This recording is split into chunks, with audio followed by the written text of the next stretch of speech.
जय हिंद दोस्तों, आज हम लोग देखेंगे स्टेट नंबर 2। यहाँ पे हम लोग सॉल्व करेंगे, जहां पे हम लोग देखेंगे कि जो हमारा आर्मी जीडी का एग्जाम होता है वहां पे कैसे कैसे क्वेश्चन हमारे पेपर में पूछे जाते हैं। और यहाँ मैं आपको सारे इंपॉर्टेंट वही क्वेश्चन कराऊंगा जो हमारे एग्जाम बार बार रिपीट वहां पे होते हैं। यहाँ सबसे बड़ा बेनिफिट आपको ये भी देखने मिलेगा, आप कम से कम ये पता चल जाएगा कि जो हम पेपर की जिस पेपर की तैयारी करें वहां पे एग्जाम का लेवल क्या है, कैसे कैसे क्वेश्चन वहां पे आपको देखने को मिलते हैं।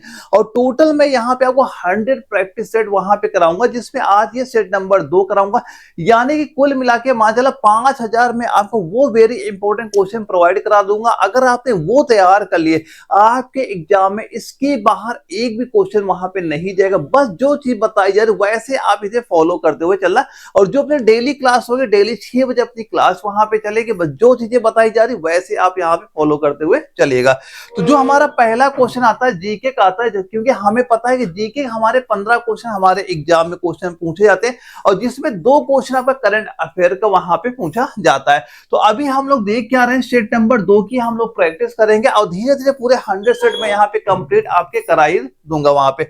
तो पहला क्वेश्चन जो आपका पूछा गया था जबलपुर एआरओ में, आर्मी जीडी के एग्जाम में ये क्वेश्चन पूछा गया। और इसमें क्या आपसे पूछा जा रहा है ये बताइए अच्छा, कि भारतीय संविधान की जो आपकी उद्देशिका में कब संशोधन वहां पे किया गया। यहां से और कई सारे क्वेश्चन ये पूछे जाते हैं कि ये संशोधन कौन से वर्ष में हुआ था और कौन सा संशोधन वहां पे हुआ था, और इस संशोधन के द्वारा कौन से शब्द वहां पे जोड़े गए थे। ये क्वेश्चन बहुत ज्यादा पेपर में पूछे जाते हैं। तो पहली बात बताओ क्या हो जाएगा, कि बताओगे 1981 बताओगे, 76 बताओगे, 74 बताओगे, 1980 बताओगे। और ये क्वेश्चन आपका जबलपुर एआरओ में आर्मी जीडी के एग्जाम में सीधे सीधे क्वेश्चन वहां पे पूछा गया था। तो इसका राइट आंसर आप कितना कहोगे, आप कहोगे सर हम कहेंगे ऑप्शन नंबर बी, इसका 1976 आपका बिल्कुल राइट आंसर यहाँ पे हो जाता है।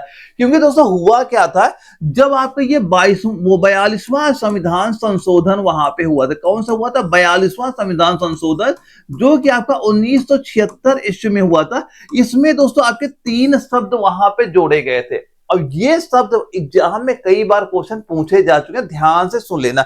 तो पहला शब्द आप क्या कहोगे, सर हम तो कहेंगे पहला शब्द हो जाएगा समाजवादी शब्द जोड़ा गया था।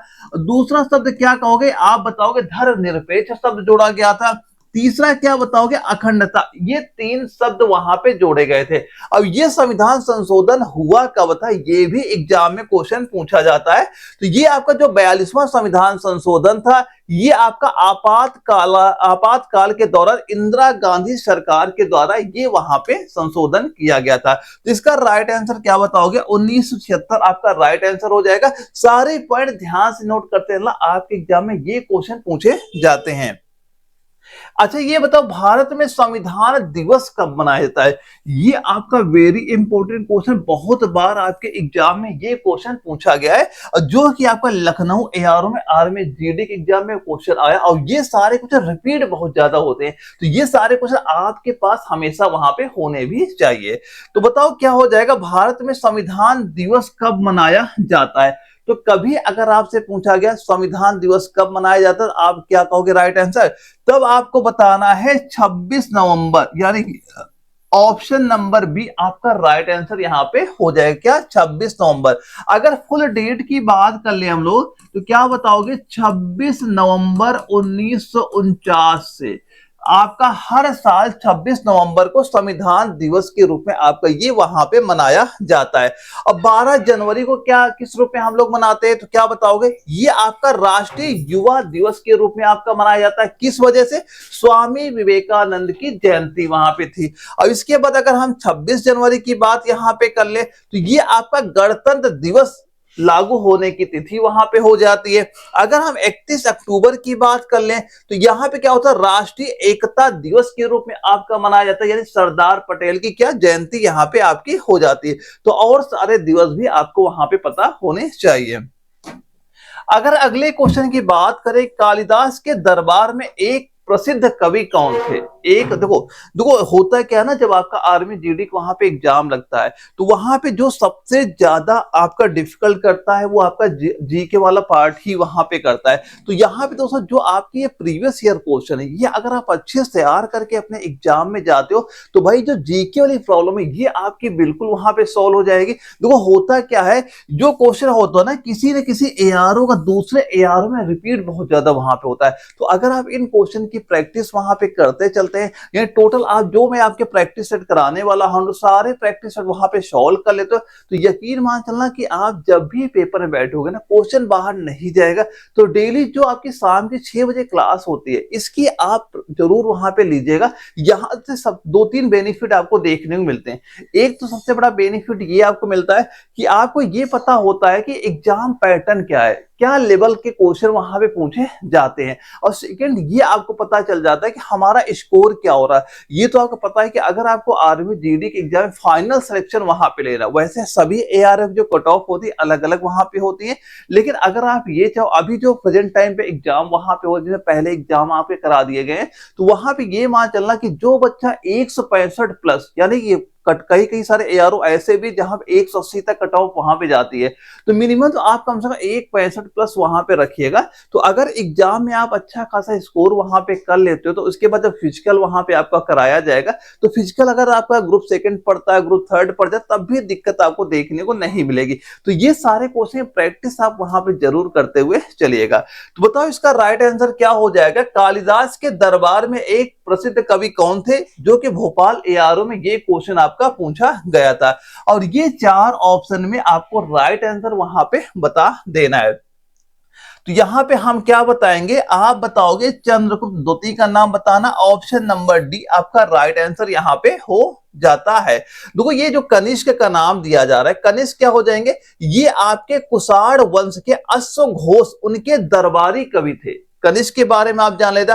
और जो ये पुष्यमित्र शुंग का नाम यहां पे दिया गया है, ये शुंग वंश के संस्थापक हैं। अगर कभी आपसे पूछा गया शुंग वंश के संस्थापक कौन थे, इनका नाम आप यहां पे याद कर लीजिएगा। और देखो हर्षवर्धन के बारे में क्या जानोगे, ये आपके 7वीं शताब्दी में बाण भट्ट उनके दरबारी कवि थे, ये आप यहां पे याद करिएगा। और इसका राइट आंसर चंद्रगुप्त द्वितीय आपको पता ही वहां पे हो गया। तो ये सारे इंपॉर्टेंट पॉइंट है, वो यहाँ पे कैसे कैसे क्वेश्चन आपसे पूछे जा सकते हैं, तो सारी चीजें आप अच्छे से वहां पे तैयार करते हुए चलिएगा। अच्छा ये बताओ, भारत में राष्ट्रीय मानवाधिकार आयोग की स्थापना ये आपकी किस वर्ष वहां पे हुई थी, ये आपकी किस वर्ष वहां पे हुई थी। तो क्या बताओगे, 2003 बताओगे, 1995 बताओगे, 1993 बताओगे, या फिर 2005 बताओगे। आर्मी जीडी में गया एआरओ में सीधे सीधे क्वेश्चन आपसे वहां पे पूछ लिया गया। तो यहाँ पे राइट आंसर क्या बताओगे, अगर आपके एग्जाम में क्वेश्चन रिपीट हुआ। देखो यहाँ पे कई सारे बच्चे यहाँ पे कमेंट भी कर रहे हैं, आंसर भी दे रहे हैं कई सारे बच्चे। तो हम लोग यहाँ पे केवल फोकस क्या कर रहे हैं कि हम लोग अपना ये सेट वहां पे देखेंगे, क्योंकि भाई तैयारी आप भी वहां पे कर रहे हो, तो आप ये केवल चेक करना लास्ट में कि कितना स्कोर आपका वहां पे हुआ। और कमेंट बॉक्स में बता के भी जाना है कि क्या आप यहाँ पे 35 प्लस क्वेश्चन सही कर पा रहे हैं, नहीं कर पा रहे। लेकिन आपका जो टारगेट हमेशा रहेगा कम से कम 40 क्वेश्चन का बना के चलना, अगर आपको 100% सिलेक्शन वहां पे चाहिए तो। और कोई अगर आप किसी बच्चे का डाउट भी वहां पे होता तब भी आप हमें कमेंट बॉक्स में बता सकते हैं, जो भी आपका डाउट होगा मैं बिल्कुल आपका क्लियर वहां पे करा दूंगा। तो इसका राइट आंसर दोस्तों क्या बताओगे, आप कहोगे सर हम तो 1993 बताएंगे, ऑप्शन नंबर सी आप राइट आंसर यहां पे बता देंगे। यानी जो आपका मानव अधिकार अधिनियम था ये 1993 के तहत, यानी कि पूरी डेट अगर बात कर ले तो क्या बताओगे, 12 अक्टूबर 1993 की इसकी स्थापना वहां पे आपके हुई थी। अब यहां पे एक क्वेश्चन ये पूछा जाता है, इसके पहले अध्यक्ष कौन थे। तो अगर आपसे कभी पूछा जाए कि जो आपका मानव अधिकार के पहले अध्यक्ष कौन हो जाएंगे, तो क्या बताओगे, जस्टिस रंगनाथ मिश्र का नाम आपको वहां पे बताना है, अगर पहला अध्यक्ष वहां पे आपसे पूछ लिया जाता है। देखो 2003 वाले ये भी आपका इंपॉर्टेंट, यहां से भी एक क्वेश्चन आपका पूछा जाता है। तो यहां पे याद करना, इस वर्ष आपका राष्ट्रीय महिला आयोग में बदलाव वहां पे हुए थे। अगर क्वेश्चन पूछा गया राष्ट्रीय महिला आयोग में बदलाव कब वहां पे हुए थे, तो 2003 आप डेट वहां पे बताएंगे। एक यहाँ पे आपका जो ये 1993 आपका क्लियर वहां पे हो ही गया, इसके बारे में कुछ बताना है ही नहीं वहां पे। तो ये डेट भी आपकी यहाँ पे इंपॉर्टेंट वहां पे हो जाती है। अब एक क्वेश्चन आपका ये पूछा गया था लखनऊ एआरओ में, आज हम लोग केवल आर्मी जीडी के एग्जाम में के वहां पे क्वेश्चन सॉल्व करेंगे। ऐसे दोस्तों आपका जितने भी एग्जाम वहां पे आर्मी के हुए हैं, चाहे जीडी का हुआ हो या ट्रेडमैन का हुआ या आपका जो टीए वाली वैकेंसियां भी आपकी आने वाली, उनमें कैसे कैसे क्वेश्चन पूछे गए थे, वो सारे क्वेश्चन मैं यहाँ पे आपको कराऊंगा। बस एग्जाम तक जो बताई चीजें बताई जा रही उनकी आप प्रैक्टिस जरूर वहां पे करिएगा। अब ये बताओ आपका ईडन गार्डन स्टेडियम जो कहां पे कोलकाता में है, इसकी स्थापना कब हुई थी? स्थापना कब हुई, वर्ष का नाम आपसे यहाँ पे पूछा जा रहा है। तो क्या बताओगे यहाँ पे? बताओ 1875 होगा, 1854 होगा, 1885 होगा या फिर 1864 आपका यहाँ पे हो जाएगा। तो अगर हमारे एग्जाम में क्वेश्चन ये रिपीट हुआ तो आप क्या बताओगे? सीधा 1864 आपको बताना है। ऑप्शन नंबर डी आपका बिल्कुल राइट आंसर यहाँ पे आपका हो जाता है। अगर यहाँ पे ये आपका वेरी इंपॉर्टेंट हो जाता है, यहाँ पे कई सारे क्वेश्चन भी आपके पूछे जाते हैं, क्योंकि जो आपका ईडन गार्डन स्टेडियम है यहाँ पे, ये आपका भारत का सबसे पुराना क्रिकेट स्टेडियम भी आपको वहां पे हो जाता है, और इसे लॉर्ड्स के बाद विश्व का दूसरा सबसे बड़ा क्रिकेट स्टेडियम भी आपका यहाँ पे कहा जाता है। अब यहाँ पे अगर कभी क्वेश्चन ये पूछा गया है कि ये बताओ आपका ईडन गार्डन स्टेडियम पहला टेस्ट मैच कब खेला गया था, ये आपका जो ट्रेडमैन के एग्जाम में क्वेश्चन पूछा गया था कि जो आपका ईडन गार्डन स्टेडियम है इसमें पहला टेस्ट मैच किस वर्ष वहां पे खेला गया था। तो यहाँ पे अगर पूछा जाता है टेस्ट मैच पहला कब खेला गया था, वर्ष क्या बताओगे? 1934। तो आप यहीं से केवल देख सकते हो ये कितना पुराना स्टेडियम आपका वहां पे हो जाता है। 1934 पहला टेस्ट मैच भी यहाँ पे आपका खेला गया था। अगला क्वेश्चन आता है यूरोपियन चैंपियन कप, यह आपका हेनकेन कप किस खेल से संबंधित है? ये तो आपका पता ही होगा कि स्पोर्ट्स से क्वेश्चन बहुत ज्यादा बनते, करंट अफेयर का भी क्वेश्चन आता है, और जीके में क्वेश्चन पता नहीं कितने सारे वहां पे आपके बने गए और पूछे भी गए, और सारे मैं आपको कराऊंगा भी आगे चल के। तो बताओ यूरोपियन चैंपियन कप या हेनकेन कप किस खेल से संबंधित है? तो आप बताओगे सर हम तो बताएंगे, हमारे एग्जाम में आया था, हम बताएंगे क्या? रग्बी। ऑप्शन ए आपका राइट आंसर यहाँ पे आपका हो जाता है। दोस्तों जो आपका ये रग्बी खेल है ना आपका, ये आपका 1995 से लेके 2014 तक इसे आपका हेनकेन कप के नाम से आपका ये वहां पे जाना जाता था। अब इसे यूरोपीय में क्या रग्बी चैंपियन कप के नाम से आपका जाने लगा है। तो आप इसका नाम फिलहाल यही याद करिएगा, रग्बी याद करिएगा। 1995-2014 के बीच में ये आपका हेनकेन कप के नाम से फेमस था, और इसी नाम से सब लोग वहां पे आपके जानते थे वहां पे। और दूसरे यहाँ पे ये जो कंप्लीट नोट्स तो आपको ऑलरेडी मैंने वहां पे दे ही रखे हैं, जहां पे आर्मी जीडी की ये मान चला कम से कम 10 साल के प्रीवियस ईयर क्वेश्चन है, कैसे कैसे क्वेश्चन पूछे गए वो सारे मैंने आपको दे रखे। इसके साथ साथ जैसे आपका रीजनिंग हो गया, मैथ हो गया, जीके हो गया, ये टोटल जितने भी हमारे सब्जेक्ट आते हैं आर्मी जीडी ट्रेडमैन एग्जाम में, वो सारे आपके हैंड रिटन नोट्स भी वहां पे मिल जाएंगे। और सबसे बड़ी बात ये वहां पे हो जाती है, यहाँ पे आपके वेरी इंपॉर्टेंट जो क्वेश्चन, यानी जिन क्वेश्चन ज्यादा चांस है आपके 2026 में आने के, वो सारे क्वेश्चन भी आपको वहां पे देखने को मिल जाते हैं। बस जो नोट्स आपको दिए गए हैं वो सारे आप तैयार करना। और ये नोट जो आपका एप्लीकेशन एनएवाल जो मैंने अभी आपको बताया था, प्ले स्टोर पे जाओगे, एनएवाल सर्च करना है, ये आपका एप्लीकेशन ओपन हो जाएगा। यहाँ पे सारे नोट्स मैंने वहां पे अपलोड कर दिए, बस आप वो तैयार करके जाना एग्जाम में, इसके बाहर क्वेश्चन वहां पे नहीं जाएंगे। हाँ, अगर कोई बच्चा ऐसा जो पहली बार यहाँ पे आर्मी एग्जाम वहां पे देना चाह रहा है और उसे यहाँ तक ये भी नहीं पता सर हम कैसे तैयारी करें, यानी क्वेश्चन का लेवल क्या आता है, कहां से ज्यादा क्वेश्चन आते हैं, कहां से कम क्वेश्चन आते हैं, तो वो बच्चा तैयारी कैसे करे वहां पे। तो इसके लिए इसी एप्लीकेशन में एक आपका बैच भी स्टार्ट हुआ, जो आपके वहां 249 का ही वहां बैच है, जहां मैं प्रॉपर आपको ये गाइड करूंगा कि जो हमारे सिलेबस है, सिलेबस के अकॉर्डिंग सारी क्लासें वहां पे चलेंगी, बिल्कुल बेसिक्स वहां पे चलेंगे, और हर तो आपके पॉइंट वहां पे कवर कराए जाएंगे, यानी ताकि कोई क्वेश्चन आपका बाहर ना जा सके। और सबसे ज्यादा वो बात क्वेश्चन आपको कराए जाएंगे जो क्वेश्चन बार बार रिपीट वहां पे आपके हुआ करते हैं। और इसके साथ यहाँ पे 50 प्रैक्टिस एसटी भी आपको वहां पे एप्लीकेशन में मिल जाएगी फ्री में वहां पे देने के लिए, ताकि आप अपना टाइम मैनेजमेंट करना भी सीख लें वहां पे, कि हम 60 मिनट के अंदर कितने क्वेश्चन वहां पे अटेंड कर पा रहे हैं। तो इसकी प्रैक्टिस आप अच्छे से वहां पे करते हुए रहिएगा। अब इसके बाद दोस्तों हम लोग देखते हैं हमारा अगला क्वेश्चन में क्या पूछा गया है कि ये बताओ जो मामलुक शैली के स्थापत्य कला किस वंश से संबंधित है? क्या पूछा जा रहा है हमसे? वंश का नाम यहाँ पे पूछा जा रहा है। तो बताओ क्या होगा? और ये आपका नागपुर एआरओ में सीधे सीधे क्वेश्चन हमसे पूछा गया था। तो बताओ लोदी वंश होगा, गुलाम वंश होगा, खिलजी वंश होगा या तुगलक वंश होगा? तो वंश का नाम क्या बताओगे? कौन से वंश से संबंधित आपका हो जाएगा? आप कहोगे गुलाम वंश। क्या कहोगे? गुलाम वंश। ऑप्शन नंबर बी आपका राइट आंसर यहाँ पे हो जाता है, क्योंकि तो आपका जो गुलाम वंश है ना आपका, ये आपका मान चलना क्या 1206 से लेके 1290 को ही आपका मामलुक वंश भी आपका ये कहा जाता है। क्या बताओगे? 1206 से जो 1290 का समय था, इसे ही आपका क्या कहते हैं? मामलुक शैली, मामलुक वंश भी आपका यहाँ पे ये कहा जाता है। और कुतुबुद्दीन ऐबक ने कुतुब मीनार शुरू कराई थी, इल्तुतमिश ने यहाँ पे पूरी की थी। इसी के दौरान यहाँ पे ये भी काम वहां पे आपका आया था। कौन सा? जो आपका दिल्ली के जो कुतुब मीनार आपका बना हुआ वहां पे आपका हो जाता है। अब इस देखो यहाँ पे कुछ चीजें और ध्यान रखना। जो आपका लोदी वंश है, लोदी वंश के बारे में क्या आप जानोगे यहाँ पे कि ये अफगान शैली से संबंधित वहां पे हो जाता है। यहाँ पे क्या था? जो आपके मकबरे बनते थे वो काफी ज्यादा फेमस वहां पे हुआ करते थे। जो आपका खिलजी वंश वहां पे था, यहाँ क्या जानो? जैसे खिलजी वंश में जो आपका अलाई का दरवाजा था, ये कब बना था, जो बहुत ज्यादा फेमस वहां पे हुआ था। और तुगलक वंश में क्या जानोगे? जैसे आपके किले हो गए, या जो आपके मान लो बालू के बहुत बड़े बड़े किले वहां बनाए जाते हैं, वो कब थे? वहां पे तुगलक वंश में ज्यादा फेमस वहां पे आपके हो जाते थे। अब इसके बाद एक क्वेश्चन आपका ये पूछा गया लखनऊ एआरओ में, आर्मी जीडी के एग्जाम में। ये बताओ निम्नलिखित में से किस शासक ने दिल्ली पर पृथ्वीराज चौहान, क्या लिखा है? पृथ्वीराज चौहान से पहले शासन किया।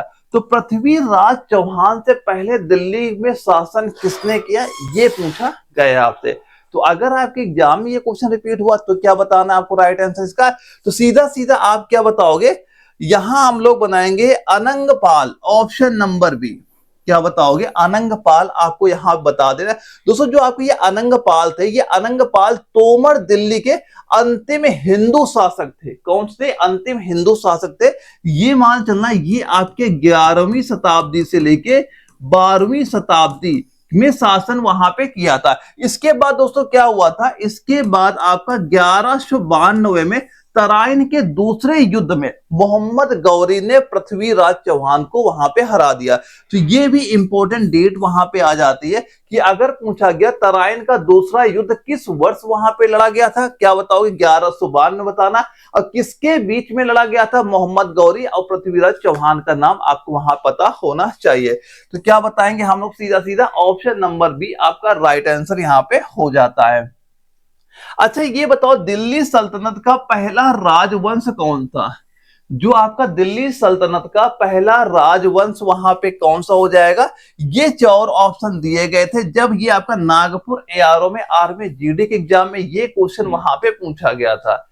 तो इसका राइट आंसर सीधा सीधा क्या बताओगे? यहां पे हम बताएंगे मामलुक राजवंश का नाम आपको बताना है। ऑप्शन ए इसका राइट आंसर यहां पे हो जाता है। यानी दोस्तों जो आपका दिल्ली सल्तनत की शुरुआत कब से हुई थी? ये अगर दिल्ली सल्तनत की शुरुआत की बात कर ली जाए, ये आपकी 1206 से कुतुबुद्दीन ऐबक से हुई थी। अगर कभी क्वेश्चन पूछा जाए दिल्ली सल्तनत की शुरुआत कब से हुई थी, तो 1206 से आपका कुतुबुद्दीन ऐबक से वहां पे हुई थी। इसके बाद जो आपका मामलुक वंश को ही गुलाम वंश भी आपका कहा जाता है। जो आपका मामलुक वंश आपका ऑप्शन में आ जाए या फिर गुलाम वंश ऑप्शन में आ जाए, तो वही आपका राइट आंसर यहाँ पे हो जाएगा। और इसने शासन कब तक किया था? ये आपका 1206 से 1290 तक शासन वहां पे आपका किया था। ये सारे कुछ आपको आंसर पता होने चाहिए। देखो यहाँ पे अगर हम ये बात कर ले कि ये जो आपके राजवंश वहां पे दिए गए थे, इनका शासन काल क्या था आखिर वहां पे, अगर ये भी आपको पता हो तो बहुत अच्छी बात है। यहाँ से आपकी जो आगे क्वेश्चन मान लो कभी ऐसा ही पूछ लिया गया कि इस राजवंश का शासन काल क्या था, वो भी आंसर आप वहां पे दे पाओगे। तो अगर हम यहाँ पे लोदी वंश की बात कर ले, लोदी राजवंश जो था, ये इसकी बात करें, ये आपका 1451, क्या होता है 1451 से 1526 तक इसने शासन वहां पे किया था। इसके बाद जो आपका खिलजी वंश आता है, खिलजी वंश क्या हो जाएगा? इसका क्या बताओगे आप यहाँ पे? 1290 से लेके आपका 1320 इस समय तक शासन इसके अंदर किया था। तुगलक राजवंश की अगर हम लोग यहाँ पे बात कर ले तो ये आपका 1320 से लेके 1414 तक इसने शासन वहां पे किया था। और मानसुख राजवंश का तो आपको मैंने बता ही दिया, यहाँ पे क्या हो जाएगा 1206 से 1290 इसका शासन काल वहां पे हो जाता है। यानी इतने समय तक ये वहां पे शासन कर रहे थे, कहां पे, दिल्ली में। तो ये सारी चीजें आप यहाँ पे नोट कर लीजिएगा। अगला क्वेश्चन आता है कि बक्सर का युद्ध निम्नलिखित में से किस वर्ष में लड़ा गया। कौन सा युद्ध, बक्सर का युद्ध बताओ किस वर्ष वहां पे लड़ा गया था। जो कि आपका भोपाल एआरओ में क्वेश्चन हमारे जीडी के एग्जाम में वहां पूछे गए थे। दोस्तों एक एक क्वेश्चन में सारे आपके कंप्लीट करा दूंगा, बस जो क्वेश्चन दिए जा रहे उनकी आप अच्छे से वहां प्रैक्टिस करते हुए चलिएगा। बताओ 1793 होगा, 1777 होगा, 1764 होगा या 1757 आपका यहाँ पे होगा। तो क्या बताओगे राइट आंसर, यहाँ पे आप कहोगे 1764, ऑप्शन सी इसका राइट आंसर यहाँ पे हो जाता है। यानी जो आपका बक्सर का युद्ध यहाँ पे हुआ था ये आपका 22 अक्टूबर 1764 को आपका लड़ा गया था। यानी ईस्ट इंडिया कंपनी ने मुगल सम्राट शाह आलम द्वितीय, अवध के नवाब सुजाउद्दौला व मीर कासिम की संयुक्त सेना को यहाँ पे आपका ये हरा दिया था। क्या बताओगे यहाँ पे, जो आपकी ईस्ट इंडिया कंपनी थी उसने आपका मुगल सम्राट शाह आलम द्वितीय थे वहां पे, और अवध के जो नवाब थे सुजाउद्दौला थे वहां पे, वह मीर कासिम संयुक्त सेना को एक साथ वहां पे हरा दिया था। तो यहाँ पे क्या राइट आंसर बता दोगे, आपका 1764 आपका राइट आंसर यहाँ पे आपका हो जाता है। देखो ये 1757 वाला है ना, यहां से भी एक क्वेश्चन ये क्वेश्चन पूछा था कि 1757 में कौन सा युद्ध वहां पे लड़ा गया था। तो यहाँ पे क्या बताओगे, आपका प्लासी का युद्ध हुआ था। 1757 में क्या बताओगे, यहाँ पे आपका प्लासी का युद्ध यहाँ पे आपका लड़ा गया था। ये चीज यहाँ पे याद कर लेना, ये भी आपका इंपॉर्टेंट है, एग्जाम में क्वेश्चन यहां से भी कई बार आपका पूछा जा चुका है। अब इसके बाद दोस्तों हमारा अगला क्वेश्चन आता है, ये बताओ Akhil Bharatiya trade union, Akhil Bharatiya trade union Congress की स्थापना कब हुई थी, वर्ष यहाँ पे पूछा जा रहा है। और ये आपका गया एआरओ में क्वेश्चन पूछा गया। दोस्तों आप ये सारे क्वेश्चन तैयार करना, और यहाँ पे अगर आप 35 क्वेश्चन तक सही कर ले रहे हो तो मान चलना तैयारी आपकी सही चल रही। भाई यही लेवल आपके एग्जाम को वहां पे रहेगा, तो ऐसे क्वेश्चन की ही आपको वहां प्रैक्टिस करनी अगर आपको अपना एग्जाम क्वालिफाई वहां पे करना है। तो जीके वाला एक ऐसा पार्ट होता है, बहुत सारे कम बच्चे यहाँ पे स्कोर अपना बना पाते हैं। अगर आपने अपने जीके में पकड़ वहां मजबूत कर ले तो अभी तो जितना टाइम बच रहा है इसी में पकड़ अपनी मजबूत करिए, अगर आपको सिलेक्शन वहां पे लेना है तो कम से कम आपको जो फाइनल का टारगेट लेके चलना है, कम से कम आपको 165 प्लस का लेके अभी से वहां बना के चलो, ताकि आपको कोई डाउट वहां पे ना रह जाए। तो इसका राइट आंसर आप क्या बताओगे, 1920 आपका हो जाएगा। ऑप्शन नंबर डी आपका सीधा सीधा राइट आंसर यहाँ पे हो जाएगा। यानी जो आपका अखिल भारतीय ट्रेड यूनियन की स्थापना आपका 31 अक्टूबर, क्या बताओगे आप यहाँ पे 31 अक्टूबर 1920 में इसकी स्थापना वहां पे हुई थी, और इसकी लाला लाजपत राय ने की अध्यक्षता में हुई। अगर ये क्वेश्चन पूछा जाए उस समय अध्यक्ष कौन थे वहां पे, किसका नाम बताओगे, लाला लाजपत राय उस समय यहाँ पे अध्यक्ष थे। और ये भारत की सबसे पुरानी ट्रेड यूनियन आपकी वहां पे हो जाती है। तो अगर क्वेश्चन पूछा जाए भारत की सबसे पुरानी ट्रेड यूनियन कौन से हो जाएगी, तो अखिल भारतीय ट्रेड यूनियन, इसी का नाम आपको यहाँ पे बता देना है। अगर कभी कभी ये आपका शॉर्ट फॉर्म में ऐसा भी वहां पे लिखा हुआ आ जाए तो आप कभी इसमें कंफ्यूज वहां पे ना होना, कभी कभी आपका शॉर्ट फॉर्म में ऐसा भी ये आपको लिखा हुआ पूछा जा सकता है।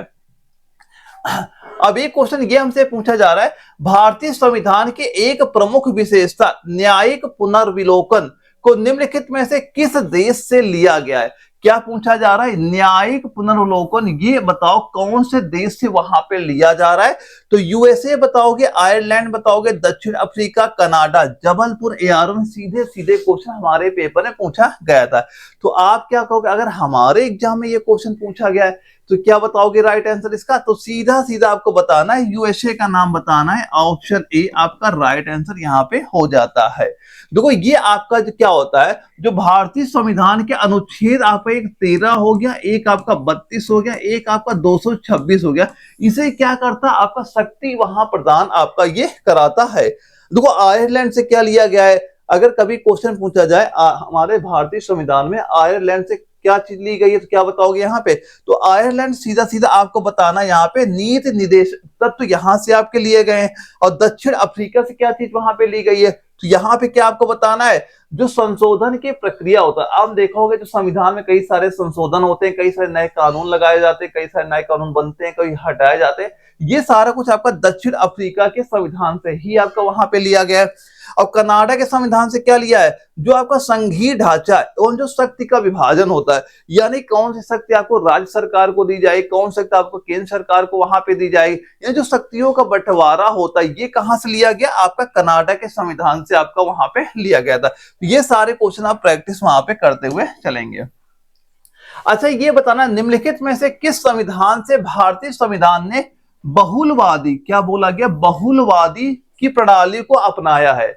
तो बहुलवादी प्रणाली कहां से आपकी अपनाई गई है, बताओ। ये 4 ऑप्शन दिए गए थे जब आपका लखनऊ एआरओ में आर्मी जीडी के एग्जाम में क्वेश्चन पूछा गया। आप काउंट करना लास्ट में कितना स्कोर आपका वहां पे हुआ है। अब ये क्लास की जो पीडीएफ है, आपका जो एप्लीकेशन आने वाला वहां मैं अपलोड कर दूं, वहां से बाद में इसकी पीडीएफ भी आपको वहां पे मिल जाएगी, ताकि आप प्रैक्टिस तौर पे ये सारे क्वेश्चन आप बड़ी आसानी से वहां प्रैक्टिस भी आप वहां पे करते चलो। तो यहाँ पे क्या बताओगे राइट आंसर, यहां बताएंगे ब्रिटिश संविधान। ऑप्शन डी आपका राइट आंसर यहाँ पे हो जाता है। देखो दोस्तों, ये जो आपका आयरिश संविधान यहाँ पे लिया गया है, तो यहाँ पे क्या बताओ, राज्यसभा के लिए नामांकन जो प्रक्रिया है, ये कहां से लिया गया, आयरिश के संविधान से लिया गया है।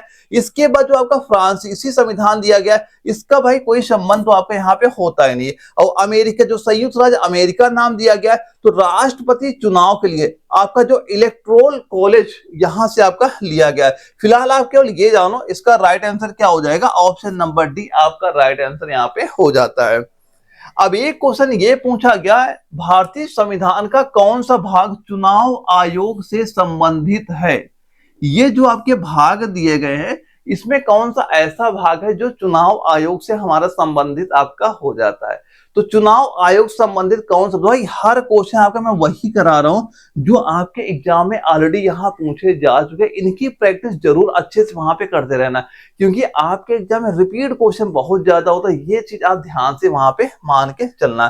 तो भारतीय संविधान का कौन सा भाग चुनाव आयोग संबंधित है, क्या बताओगे यहाँ पे, यहां पे बता देंगे हम, तो बताएंगे ऑप्शन नंबर ए इसका बिल्कुल राइट आंसर यहाँ पे हो जाता है। अगर यहाँ पे अनुच्छेद की बात कर लेता है, ये तो भाग हो गया, अनुच्छेद की बात कर लेता है, तो अनुच्छेद में आप क्या बता देते हैं, यहाँ पे अनुच्छेद नंबर 324 से लेके आपका 329 में चुनाव आयोग का उल्लेख वहां मिल जाता। 324 से लेकर 329 अनुच्छेद में चुनाव आयोग का उल्लेख यहाँ पे आपका मिल जाता है।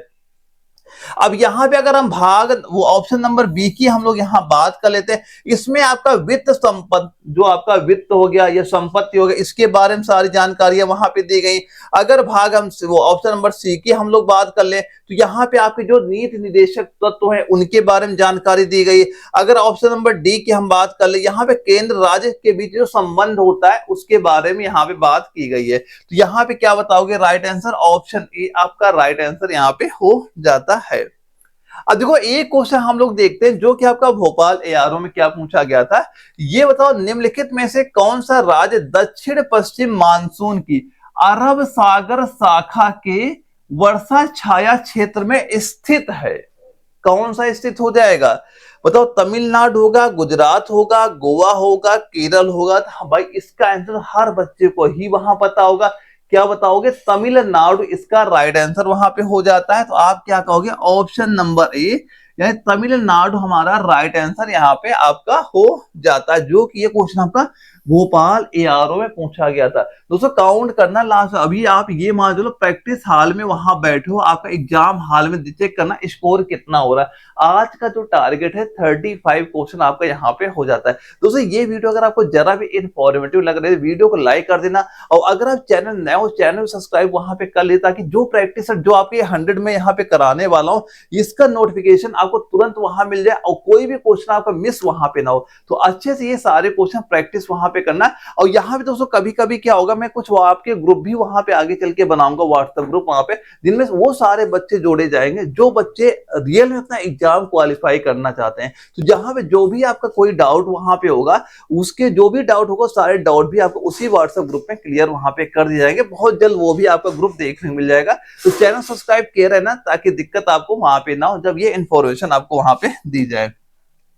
अब यहां दोस्तों हम लोग क्या देखेंगे, साइंस के 15 क्वेश्चन देखते हैं कैसे कैसे क्वेश्चन हमारे साइंस के वहां पूछे जाते हैं। तो जो पहला क्वेश्चन पूछा गया, ज्योति तीव्रता का मात्रक क्या होता है? क्या पूछा गया? ज्योति तीव्रता का मात्रक क्या होता है? वेबर होगा, फैराडे होगा, क्यूरी होगा या कैंडला होगा?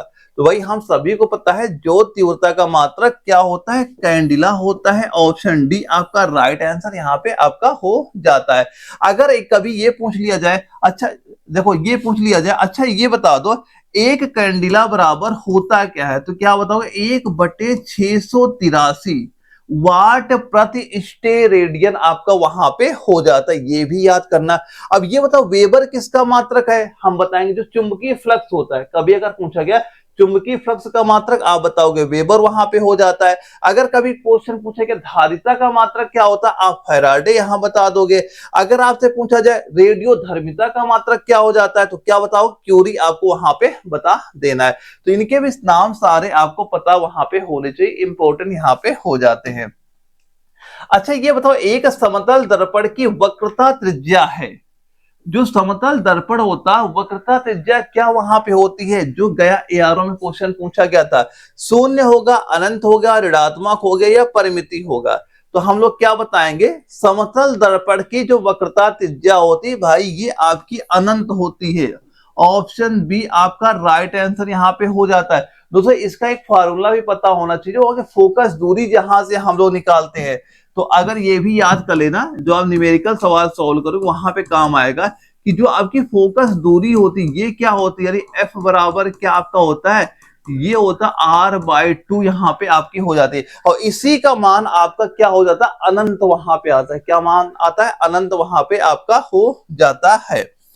अगर हम लोग अगले क्वेश्चन की बात करें, लेंस की शक्ति निम्नलिखित में से किससे व्यक्त की जाती है? भाई ये तो हर किसी को पता होगा। और ये क्वेश्चन आपको केवल जबलपुर एआरओ में ही नहीं, आर्मी, जीडी हो गया, ट्रेडमैन हो, इनके कई सारे एग्जाम में भी ये क्वेश्चन आपका वहां पे पूछा गया है। तो क्या बताओगे? लेंस की शक्ति निम्नलिखित में से किससे व्यक्त की जाती है? आप कहोगे सर हम तो कहेंगे डायोप्टर। ऑप्शन ए आपका राइट आंसर यहाँ पे हो जाता है। अब देखो जो मीटर होता है, मीटर्स क्या होता है, ये फोकस दूरी का मात्रक है।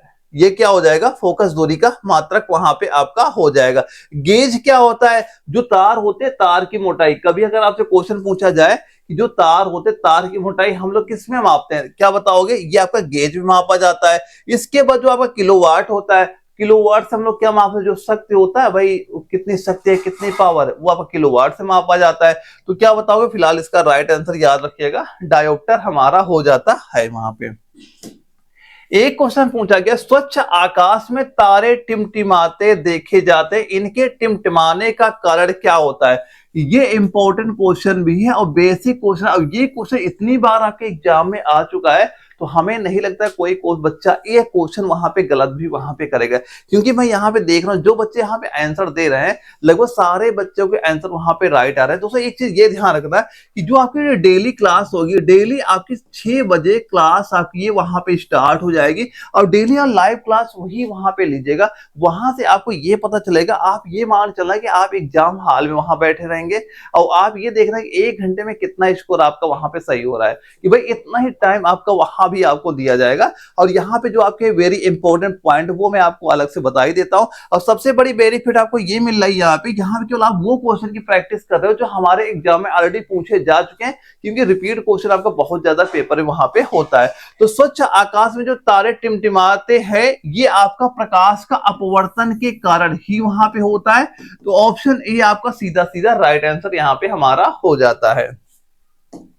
अगर अगले क्वेश्चन की बात करें, अच्छा ये बताओ जो आपका केस्कोग्राफ होता है इसका आविष्कार किसने किया था? केस्कोग्राफ का आविष्कार किसने किया था? तो जेसी बोस ने किया था, नील्स बोर ने किया, रदरफोर्ड ने किया, अल्बर्ट आइंस्टीन ने किया। तो किसने इसका खोज मान लो आविष्कार किया, किसका नाम बताओगे यहाँ पे हम बताएंगे क्या, जो अगर ये आपका नागपुर एआरओ में क्वेश्चन पूछा गया तो आपके एआरओ में भी तो आ सकता है।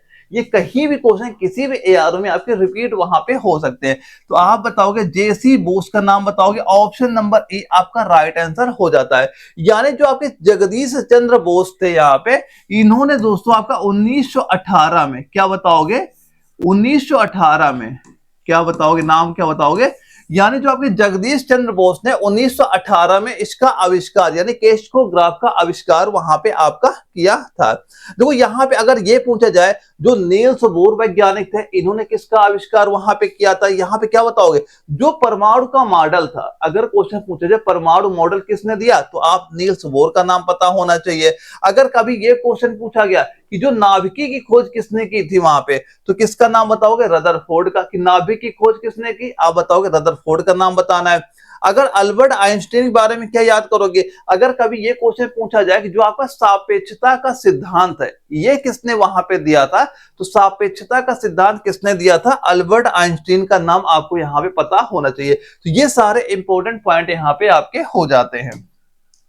एक क्वेश्चन पूछा गया ध्वनि की गति अधिकतम कितनी होती है, जो आपकी ध्वनि की गति अधिकतम किसमें होती है, निर्वात में होगी, गैस में होगी, तरल में होगी या ठोस में होगी। तो क्या यहाँ पे आप बताओगे राइट आंसर। तो जाहिर सी बात है भाई, जो आपका ध्वनि होता है इसकी जो गति होती है सबसे ज्यादा आपकी ठोस में होती है। ऑप्शन डी आपका राइट आंसर यहाँ पे हो जाता है। भाई निर्वात तो भाई कुछ, निर्वात में क्या हो, ध्वनि की गति क्या हो जाएगी, जीरो हो जाएगी, क्योंकि ध्वनि तो वहां पे चल ही नहीं सकती, क्योंकि उसके लिए कोई ना कोई माध्यम आपको वहां पे चाहिए। इसके बाद गैस की बात की जा रही है, तो गैस में क्या होता है आप बताओगे, ये आपकी 343 मीटर पर सेकेंड ध्वनि की गति यहाँ पे हो जाती है। अगर लिक्विड की बात की जाए, तरल की बात कर लीजिए, तरल में अगर हम जल की बात वहां पे कर लेते हैं तो इसमें क्या हो जाएगी आपकी 1480 मीटर पर सेकेंड यहाँ पे हो जाती है। अगर ठोस में वहीं पे हम लोग बात कर ले, यहाँ पे आपका 5000 से लेके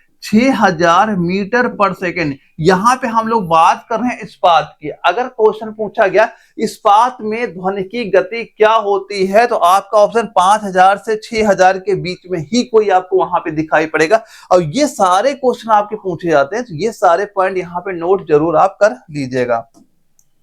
अच्छा, ये क्वेश्चन पूछा गया ध्वनि वायु में तीव्र गति से चलती है क्योंकि, जो आपकी ध्वनि होती है वायु में तीव्र गति से चलती है, इसका रीजन आखिर क्या वहां पे हो जाता है।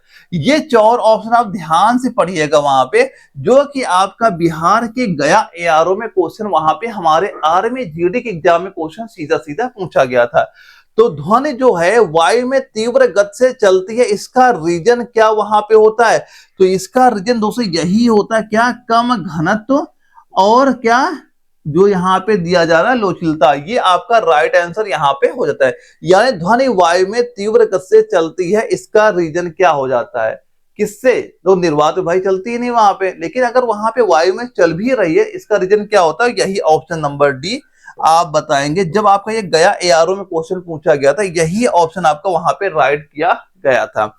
अब इसके बाद हम लोग देखते हैं अगले सवाल में क्या पूछा गया है। ये बताओ जो आपका प्रकाश संश्लेषण में पर्णहरित की भूमिका क्या है। प्रकाश संश्लेषण में जो आपका क्लोरोफिल होता है, इसकी भूमिका क्या वहां पे होती है। दोस्तों इसका फार्मूला बहुत इंपॉर्टेंट वहां पे आता है, फार्मूला याद कर लेना। यहां फार्मूला मैं लिखे दे रहा हूं क्योंकि यहां से कई फार्मूला कई बार एग्जाम में क्वेश्चन पूछा गया है। क्या बताओगे, यानी कि 6CO2 plus 6H2O equal to क्या लिखोगे यहां लिख लीजिएगा C6H12O6 प्लस O2 यानी 6O2। ये आपका ऑक्सीजन गैस यहाँ पे निकलती है। यहाँ पूछा क्या गया है, बस हमें ये बताओ जो क्लोरोफिल होते हैं इसकी भूमिका वहां पे क्या हो जाती है। तो भूमिका इसकी बस जाहिर यही होगी, प्रकाश का अवशोषण करना, ये आपका भूमिका। ऑप्शन बी आपका राइट आंसर यहाँ पे आपका हो जाएगा। ये फार्मूला इंपॉर्टेंट हो जाता है, कई बार आपका एग्जाम में आता है। यानी कि जो अदर एग्जाम आते हैं, आपका आर्मी नर्सिंग एग्जाम वहां पे होता है, पूरा एक आपका केमिस्ट्री ही अलग पार्ट हुआ, वहां पे ये रिएक्शन बहुत बार एग्जाम में क्वेश्चन आपका पूछा गया। यानी दोस्तों जो आपका ये पर्णहरित होता है, ये प्रकाश का लाल और नीले भाग को क्या कर लेता है, अवशोषित कर लेता है। लाल भाग को नीले भाग को क्या करता है, अवशोषित वहां पे आपका ये कर लेता है। ये आपका इंपॉर्टेंट यहाँ पे हो जाएगा। एक क्वेश्चन में ये पूछा गया, बैटरी का जो आपका इलेक्ट्रोलाइट है, बैटरी का इलेक्ट्रोलाइट में पाई जाने वाली साधारण अशुद्धता कौन है? पाई जाने वाली साधारण अशुद्धता कौन सी हो जाएगी?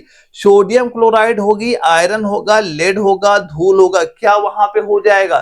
तो भाई जो बैटरी के इलेक्ट्रोलाइट में पाई जाने वाली साधारण अशुद्धता कौन सी होती है? भाई यही आपकी आयरन ही होती है। ऑप्शन बी आपका राइट आंसर यहाँ पे हो जाता है। दोस्तों जो आपको ये सोडियम क्लोराइड यहाँ पे, एक तो इसका फार्मूला आपको पता होना चाहिए NaCl, ये आपका इंपॉर्टेंट यहाँ पे हो जाता है।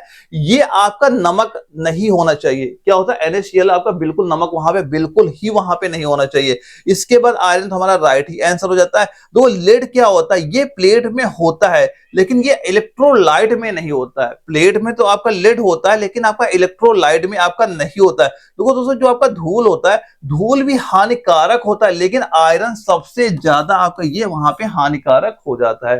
तो क्या बताओगे right answer? Option number B आपका राइट आंसर हो जाएगा, जो कि नागपुर एआरओ में क्वेश्चन हमारा पूछा गया था।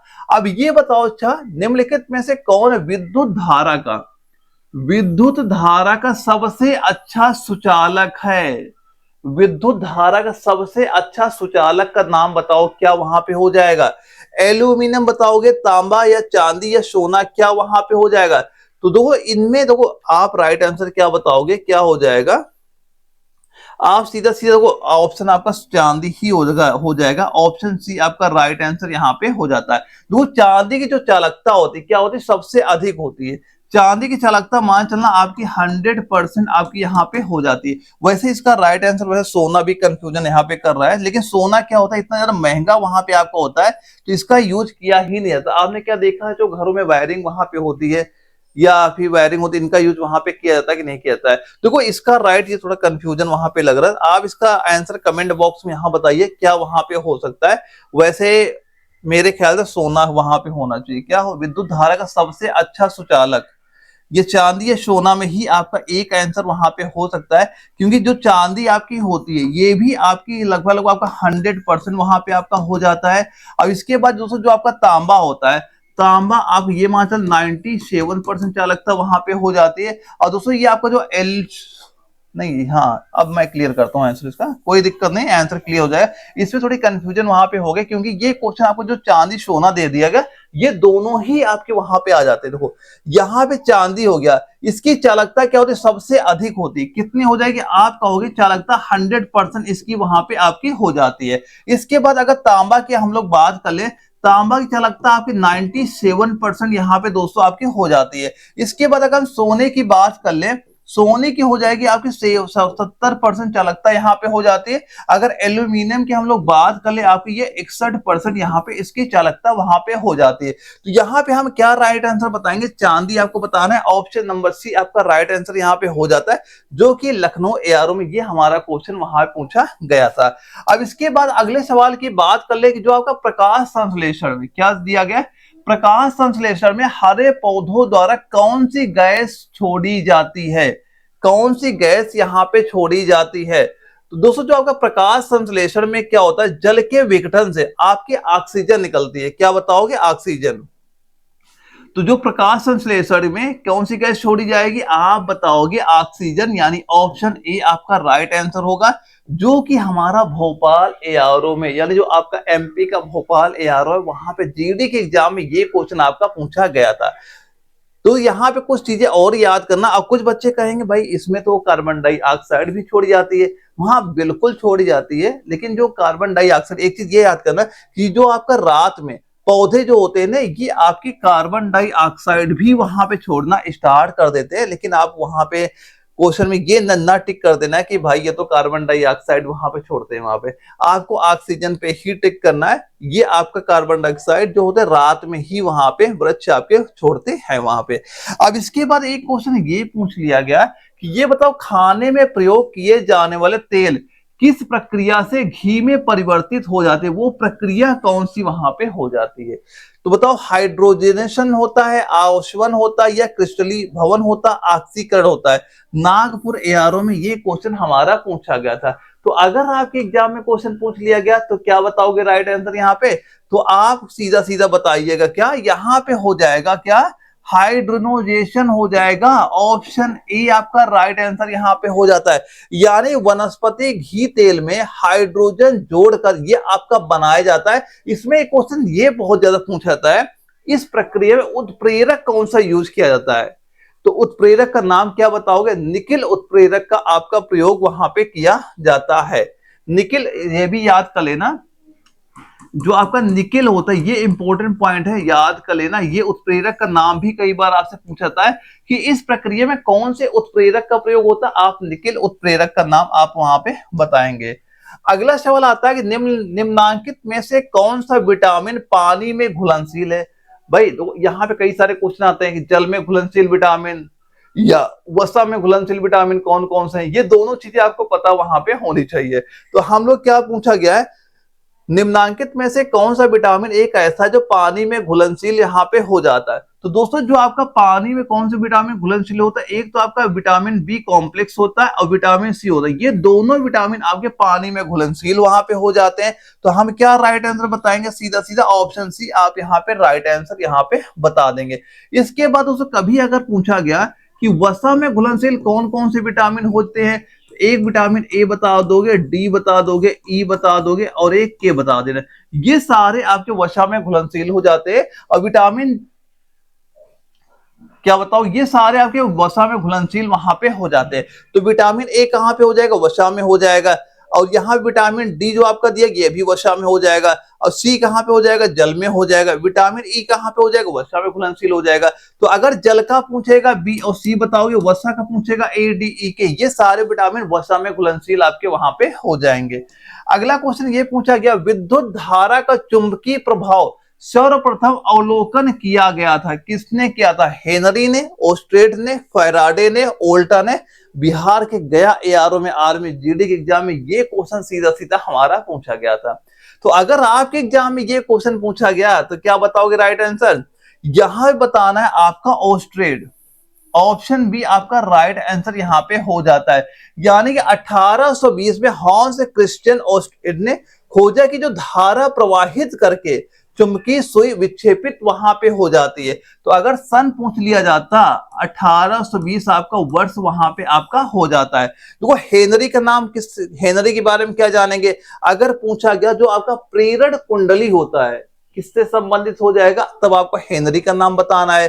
धारा का चुंबकीय प्रभाव ये कौन से वैज्ञानिक संबंधित वहां पे हो जाएगा? फैराडे का नाम बताना है। ओल्टी सेल ये किससे कौन से वैज्ञानिक संबंधित हो जाएगा? आप ओल्टा यहां पे बता देंगे। ये सारे चीजें याद कर लीजिएगा। अगला सवाल पूछा गया, हाइड्रोजन अणु के कोष में कितने आपके इलेक्ट्रॉन वहां पे होते हैं? तो हाइड्रोजन अणु के कोष में कितने इलेक्ट्रॉन वहां पे हो जाएंगे? 4 होंगे, 2 होंगे, 1 होगा, 3 होगा। तो कितने आप बताओगे? भाई जाहिर सी बात है 1 होगा। ऑप्शन नंबर सी हमारा राइट आंसर यहाँ पे हो जाता है। और दोस्तों यहाँ पे एक चीज ये ध्यान रखना है कि जो आपका ये ऑप्शन नंबर ए दिया गया है, ये कौन सा कोष आ जाता है? ये आपका एल कोष होता है। इसमें क्या हो जाएगा आपका? सीधा बताओगे एल कोष में अधिकतम। एल कोष का पूछा गया कितने इलेक्ट्रॉन हो सकते हैं, आप बताओगे 4 यहाँ पे हो सकते हैं। और ये जो आपका 2 यहाँ पे दिया गया है, ये हीलियम में के कोष होता है जो कि पूर्ण है। ये आपका हीलियम का के आपका कोष हो जाता है जो कि आपका प्रॉपर आपका पूर्ण वहां पे हो जाता है। इसके जो 3 दिया गया भाई, ये तो भाई संभव ही नहीं किसी का, किसी भी कोष का ये तो संभव ही आपका वहां पे नहीं होगा। फिलहाल राइट आंसर याद करना, ऑप्शन नंबर सी हमारा राइट आंसर यहाँ पे आपका हो जाता है। अब यहाँ जो हमारे मैथ के क्वेश्चन स्टार्ट, मैथ दोस्तों एक ऐसा चीज हो जाती है, बिल्कुल नॉर्मल क्वेश्चन वहां पे आते हैं। अगर आपकी थोड़ी कैलकुलेशन अच्छी है तो मैथ के सारे क्वेश्चन बड़ी आसानी से वहां बना सकते हो, कोई दिक्कत आपको वहां पे देखने को नहीं मिलेगी। तो पहला क्वेश्चन क्या दिया गया है? ये 11,881 का वर्गमूल बता दो भाई। वर्गमूल आपको निकालना आता है तो वो बेसिक तरीका यूज करिएगा वर्गमूल निकालने का, जो आपका कौन सा होता है? गुणनखंड वहां पे होता है। मैं एक चीज ये बताता हूं, जैसे आपसे ये पूछा गया, जैसे ये मान लो आपसे पूछ लिया, नॉर्मल सीखना यहाँ पे कि आप ये बताओ 16 हो गया, इसका वर्गमूल बताओ क्या हो जाएगा? वर्गमूल मतलब होता है क्या दोस्तों? यही तो होता है वर्गमूल मतलब। अब इसको हम कैसे निकालते हैं भाई? 16 का 2 से करो, यहाँ पे 8 हुआ आपका, 2 से किया ये आपका 4 हो गया, फिर 2 से किया आपका 2 हो गया, 2 से किया आपका 1 हो गया। इसके बाद ये वर्गमूल का मतलब क्या, 2 लिखा है तो हम यहाँ 2 जोड़े बना लेंगे, 1 2 यहाँ पे हुआ, 1 2 यहाँ पे, दोनों को हम गुणा कर दें, कितना आ गया, ये 4 हो गया। तो हम ये कह सकते हैं कि जो आपका 16 का वर्गमूल कितना होता है, आप कह सकते हैं 4 वहां पे हो जाता है। ऐसे आपसे पूछा गया 11,881 का वर्गमूल कितना हो जाएगा, तो आप बताओगे भाई 109 का ये वर्गमूल होता है। तो जो मैंने क्लासें वहां पे स्टार्ट कराई ना, यहाँ पे ज्यादा डिटेल तो नहीं बता पाऊंगा, क्योंकि होता है क्या ना, क्लास आपको हमें वो उतने सारे क्वेश्चन कराने कम टाइम पे, क्योंकि आपका एग्जाम मान लो जो पेपर में आएगा, आपको 1 घंटे का ही टाइम वहां पे आपको देने को मिलेगा। मैं तरीके बता दे कौन तरीके से आप इसके आंसर वहां पे ला सकते हैं। तो 1181 का वर्गमूल निकालोगे भाई 109 का ही तो आपका आता है, चाहे तो आप 109 गुड़े 109 2 बार करके देखिएगा, यहाँ पे इन दोनों गुणा आप करोगे, यही वैल्यू आपकी वहां पे निकल के आएगी, जो कि भोपाल एआरओ में सीधे सीधे क्वेश्चन पूछा गया। मैथ के क्वेश्चन सेम ऐसे क्वेश्चन और प्रैक्टिस वहां पे करना, हमारे एग्जाम में आएंगे तो ये ऐसे क्वेश्चन होते हैं, कैलकुलेशन वाले होते हैं, जो हमें टाइम लेते हैं काफी ज्यादा। अब बच्चा इनको छोड़ देता है कि भाई इसमें टाइम लग रहा है, क्वेश्चन छोड़ो, लेकिन ये छोड़ने आपका बिल्कुल नहीं है। मैथ के जितने क्वेश्चन मैं देने वाला, बस उनकी प्रैक्टिस आप करके वहां पे जाइएगा। एक सवाल ये पूछा गया, 12 व्यक्ति x दिनों में एक काम पूरा कर सकते हैं। अब ये बताओ 8 अतिरिक्त व्यक्ति और कार्यरत है, तो पूरा काम 60 दिन में पूरा हो गया, तो x का मान बता दो क्या हो जाएगा। भाई काम तो हमारा बराबर है, दोनों जगह काम बराबर है। हमने माना इधर आपका मान लो W1 काम चल रहा था, इधर W2, ये दोनों काम तो आपके बराबर ही थे वहां पे। लेकिन यहां पे बात की जाए 12 व्यक्ति थे, यहां बात की जाए कि जो आपके 12 व्यक्ति थे, ये मान लो x दिन काम वहां पे कर रहे थे। हमने क्या माना, यहाँ पे लिख देते हैं कि 12 व्यक्ति थे और ये x दिन मान लो काम वहां पे करते, लेकिन सवाल में क्या बोला गया, पूरा कर सकते हैं। अब 8 अतिरिक्त व्यक्ति आ गए, यहाँ पे 12 व्यक्ति थे, अब 8 अगर अलग से व्यक्ति वहां पे आ गए होंगे, तो क्या हो जाएगा, 12 + 8 क्या बताओगे, 20 आपका यहाँ पे हो गया। अब गुड़े, ये काम कितने दिन में पूरा कर लिया, इन्होंने कर लिया 60 दिनों में, यहां पे कर दिया आपने 60, बस इसी x का मान निकाल लेना, यही आपका राइट आंसर हो गया।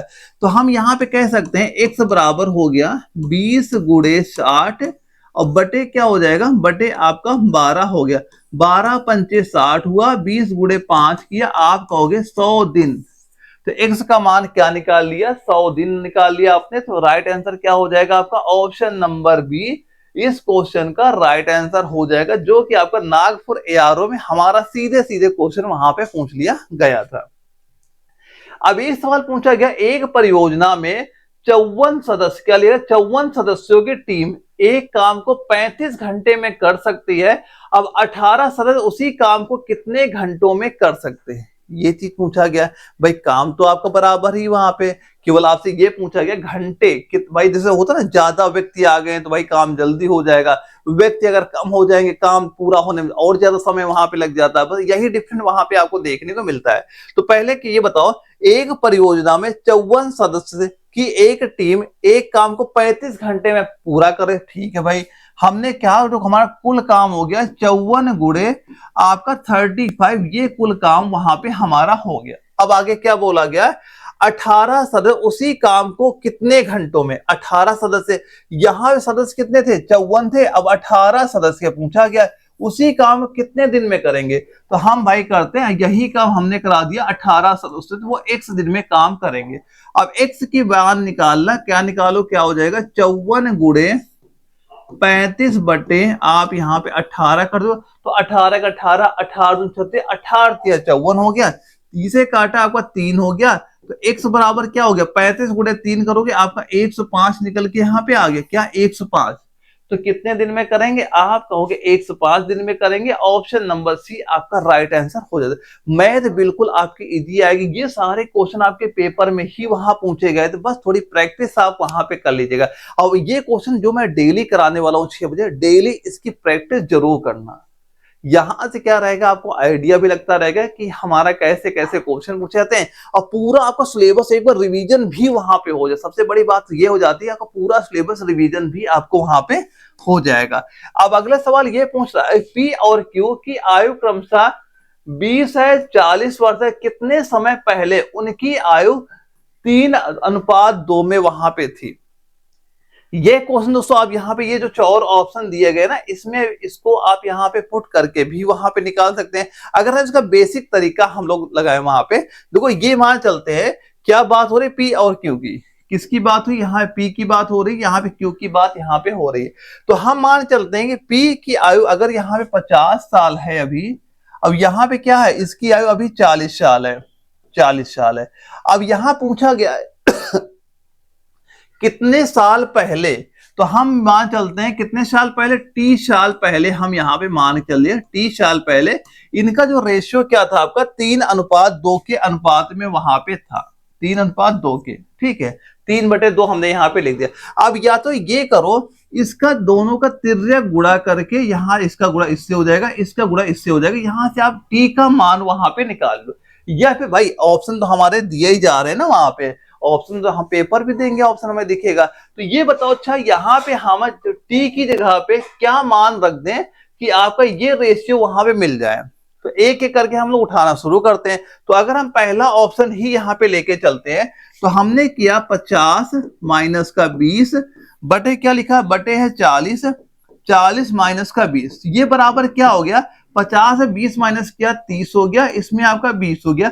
तो हमने 0 0 काट दिया, ये आपका 3/2 हमें देखने को मिल गया। तो भाई यहां से हम सीधा सीधा ये बात बोल सकते हैं कि क्या रेशियो हो गया 3:2। तो हमारा आंसर भाई ऑप्शन नंबर ए ही तो यहाँ पे होगा। अब चाहो तो आप बेसिक से अगर सॉल्व करना है भाई इन दोनों को गुणा कराइए, टी का मान आपको निकालना है, जो भी टी का मान निकालोगे वही आपका राइट आंसर होगा। आप उसे सॉल्व भी करोगे आपका यही 20 ही निकल के राइट आंसर वहां पे आपका आ जाएगा। तो क्या हो जाएगा आपका ऑप्शन नंबर इसका ए आपका राइट आंसर यहाँ पे आपका हो जाता है। और इसमें क्या चीज हमसे पूछी जा रही है, ये बताओ दो बहनों की आयु का योग वहां पे दिया गया 81 वर्ष है, उनकी आयु का अनुपात है 4:5 है। तो एक बहन दूसरी से कितने वर्ष यहाँ पे छोटी है ये आपसे पूछा जा रहा है।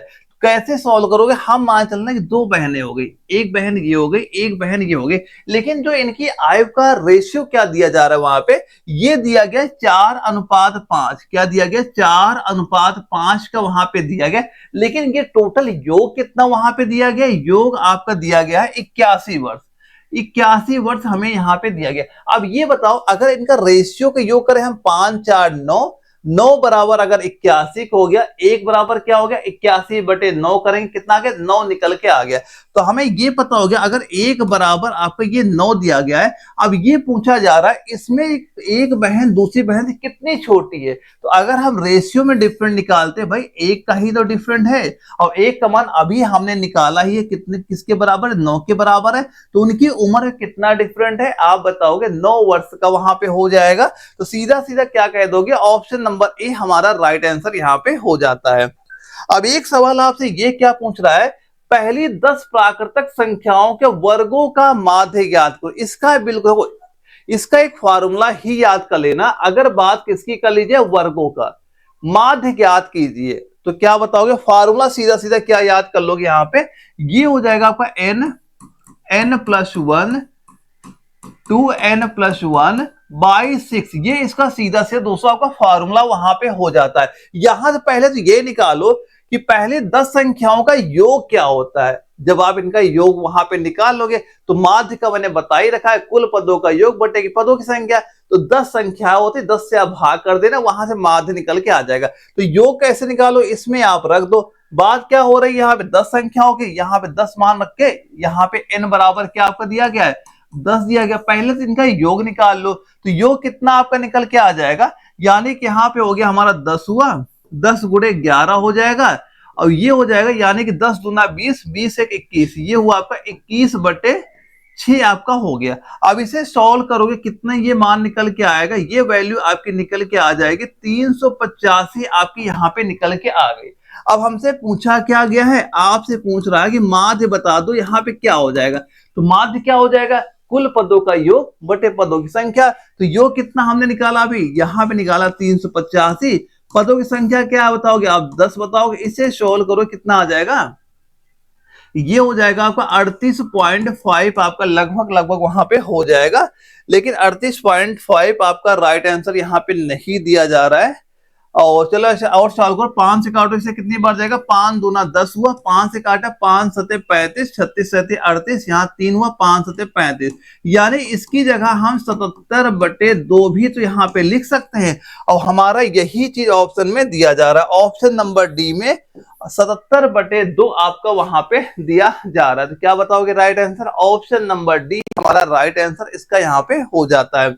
अब इसके बाद जो हमारा एक अगला सवाल है, क्या दिया गया, एक कक्षा के 35 विद्यार्थियों का औसत आयु आपका 15 वर्ष है। जब शिक्षक की आयु को भी शामिल कर लिया जाता है तो औसत आयु 1 वर्ष आपकी कितनी बढ़ गई, 1 वर्ष आपकी बढ़ जाती है। तो ये बताओ शिक्षक की आयु यहाँ पे क्या हो जाएगी, क्या पूछा गया, शिक्षक की आयु आपकी कितनी वहां पे हो जाती है। देखो क्या दिया गया, एक कक्षा के 35, यहाँ पे संख्या क्या है 35 संख्या दी जा रही, औसत क्या दिया गया 15 यहाँ पे दिया गया। अगर हम पहले का योग निकालें कि पहले योग कितना था जब शिक्षक वहां पे नहीं था, हमें औसत बराबर पता है क्या होता है, कुल पदों का योग बटे पदों की संख्या। तो योग बराबर क्या हो जाएगा, औसत गुणे संख्या। तो औसत कितना है आपका 15 है, संख्या कितनी 35 है। तो हम यहाँ पे ये निकाल सकते हैं 15 गुणे 35, आप यहाँ पे करोगे ये वैल्यू कितनी निकल के आ गई, 525 यहाँ पे आपकी वैल्यू निकल के आ गई। ठीक है, अब इसके बाद बोला गया जब शिक्षक की आयु को भी शामिल कर लिया जाता है, यानी कि अगर अभी कक्षा के 35 विद्यार्थी थे, अब एक शिक्षक को शामिल कर लो तो टोटल संख्या कितनी हो गई, आप कहोगे अब संख्या हो गई हमारी 36 हो गई। और औसत में कितनी वृद्धि हो गई, औसत 1 बढ़ भी जाता है। तो अगर अभी 15 औसत था, अब 1 बढ़ जाएगा, कितना हो जाएगा, आप कहोगे 16 हो जाएगा। इसको आप सॉल्व करोगे 576 आपका निकल के आ जाएगा। तो भाई ये किस वजह से यहाँ बढ़ रहा है, क्योंकि यहाँ शिक्षक की आयु वहां पे काउंट कर ली है, इसी वजह से आपका बढ़ा है। तो अगर यहाँ पे हम डिफरेंस देखें दोनों में कितना निकल के आ रहा है, 51 वर्ष यहाँ पे निकल के आ रहा है। तो हम क्या कह सकते हैं, शिक्षक की आयु कितनी हो जाएगी, आप कहोगे 51 वर्ष हो जाएगी। ऑप्शन नंबर डी इसका राइट आंसर यहाँ पे आपका हो जाता है। अब अगले सवाल की हम लोग बात कर लेते हैं। यहां दिया गया आयत का क्षेत्रफल, अगर ये आपका वहां पे दिया जा रहा है और आयत की लंबाई यहाँ पे दी जा रही है और आयत की चौड़ाई बताओ क्या यहाँ पे हो जाएगा। आयत का क्षेत्रफल फॉर्मूला क्या होता है, जो आपका आयत का क्षेत्रफल क्या होता है, लंबाई गुणे चौड़ाई वहां पे होती है। तो आयत का क्षेत्रफल आपका 12.46 दिया गया है, आयत की लंबाई आपकी 3.5 दी जा रही है, तो आयत की चौड़ाई यहां पूछी जा रही है। इसका क्षेत्रफल क्या होता है आपका, यहां पे हो जाएगा लंबाई गुणे आपकी चौड़ाई यहां पे हो जाती है। तो क्षेत्रफल कितना दिया गया, जहां क्षेत्रफल आपका दिया ये लिख दो यहाँ पे, तो 12.46 यहाँ पे हो जाएगा, बराबर लंबाई कितनी दी जा रही है 3.5 मीटर दी जा रही है यहाँ पे, और गुणे चौड़ाई आपसे यहाँ पे पूछी जा रही है। तो चौड़ाई बराबर क्या हो जाएगा, आप बताओगे 12.46 बटे 3.5 यहाँ पे आप कर दोगे। इसे सॉल्व करो कितना हो जाएगा आपका, इसे आप सॉल्व करोगे जब काटोगे यहाँ पे कितना आपको ये वैल्यू निकल के आएगी, चौड़ाई हो जाएगी आपकी लगभग 3.56 मीटर आपकी यहाँ पे हो जाएगी। तो राइट आंसर कितना कह दोगे आप, यहाँ पे ऑप्शन नंबर ए आपका राइट आंसर यहाँ पे हो जाता है।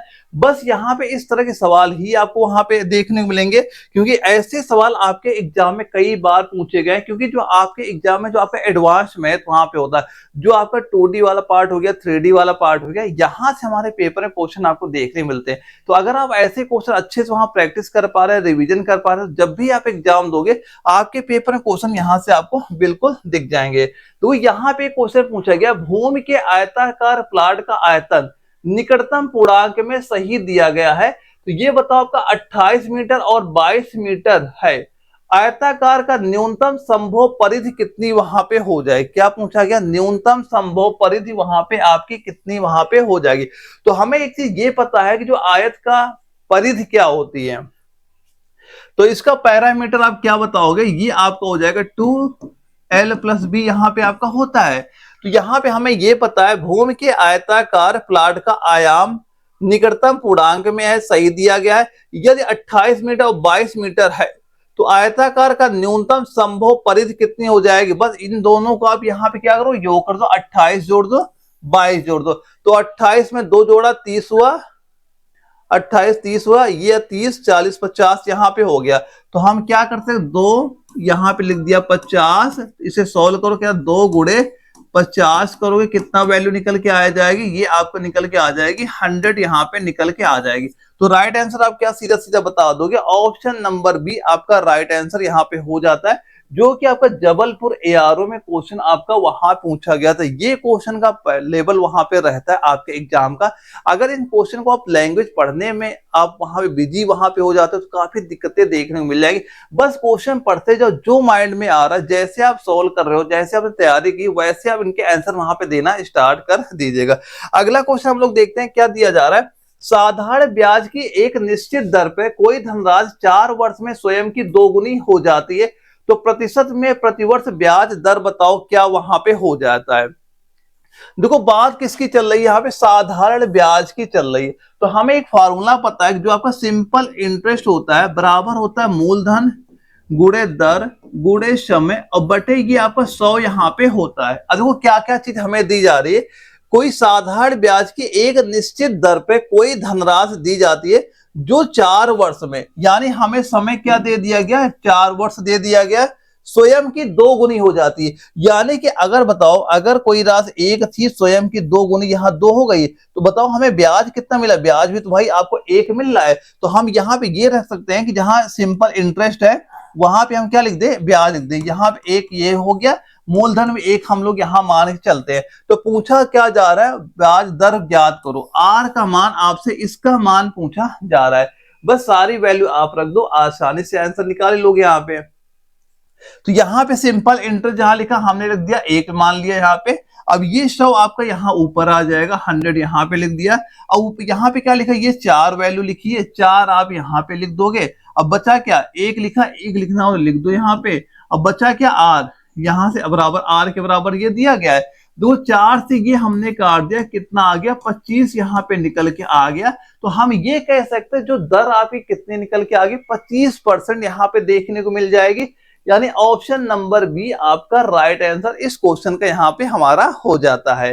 अब इसके बाद अगर हम अगले क्वेश्चन की बात करते हैं कि 25,000 की राशि एक निश्चित साधारण ब्याज की दर पे 4 वर्ष में आपकी 31,500 हो जाती है, ब्याज दर वहां बता दो, वहां पे क्या हो जाएगा। यहां बात किसकी चल रही है, यहाँ पे साधारण ब्याज की बात चल रही है। अभी मैंने फार्मूला बताया था कि साधारण ब्याज बराबर क्या होता है, मूलधन गुणे दर गुणे समय बटे 100 यहाँ पे हो जाता है। तो हमें क्या क्या चीजें दी जा रही हैं, 25,000 को पूछा क्या जा रहा है हमसे, बताओ से ब्याज दर बता दो। तो ब्याज दर क्या हो जाएगी, आर बराबर हो जाएगा आपका जो आपका सिंपल इंटरेस्ट गुणे 100 बटे मूलधन और गुणे समय। ये आपका फार्मूला यहाँ पे आपको रख देना है।